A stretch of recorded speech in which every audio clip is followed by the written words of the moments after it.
All right, by request, I'm gonna show the leg room for the second and third row in the Model X, 2019 Raven refresh. Production date around April 2019. I have here with me my son, my youngest son. What's your name? Elon. Yes, my son's name is Elon.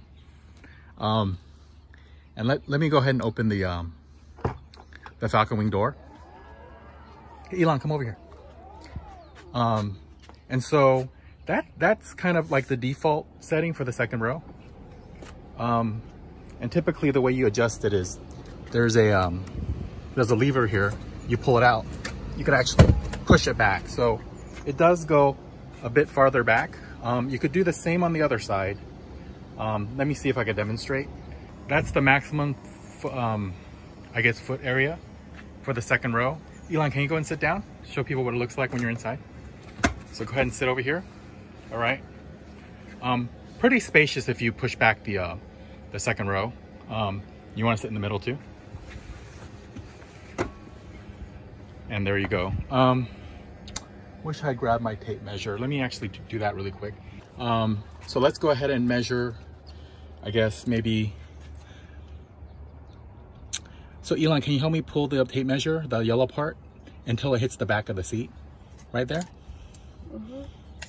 Yeah, just hit, okay, all right. Okay, thank you. You can let go.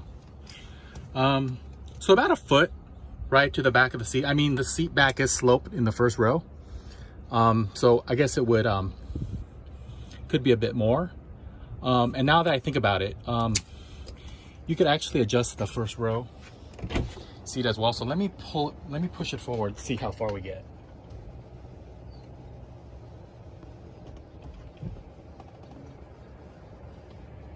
Right, okay.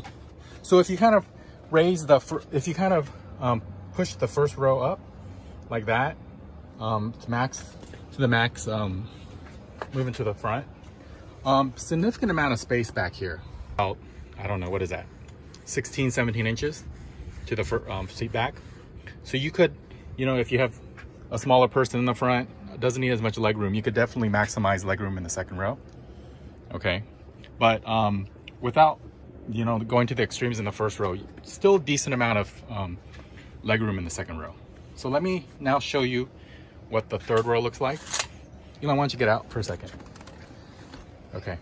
Elon, can you get in the third row? Can you switch the seats? Okay. All right. And so this is what it looks like. Pushback maximum. So earlier I had adjusted the second row and I pushed it back.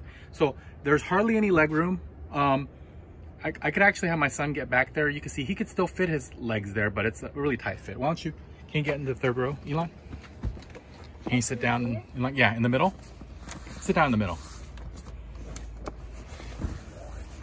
So for a smaller child, you know, you could still fit the leg back there, right? But if you're a larger adult or child, you know, you could definitely move the seats up. Let me go ahead and do that right now. Give me 1 second.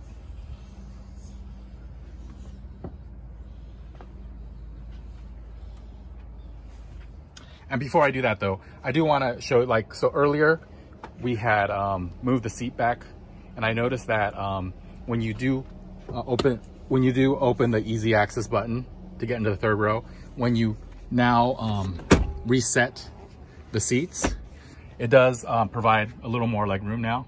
So this is kind of like the default position, right? So even if you push it all the way forward or backwards, when you open access to the third row and then you get back in, it will reset it to, I would call this like the default leg area, which is pretty reasonably comfortable, I think, even for an adult, like a smaller adult, right? But let me show you but we could see if I move the seat back, it could get pretty cramped. Definitely not squeezing yet. And then you could also pull it all the way up. So a bit more room in the third row. So let me do that on the other side too. I'll extend the foot area max. This is with the foot area at the max setting in the third row. So pretty ample leg room for kids, maybe smaller adults. If you're like 7 foot, you know, I doubt you'd be comfortable back here, to be honest. But this is what it looks like. And so at this setting, that's how much leg room you have in the third row. And this is how much leg room you have in the second row. So a decent amount. All right. All right, just wanted to share. Elon, what do you say? Bye.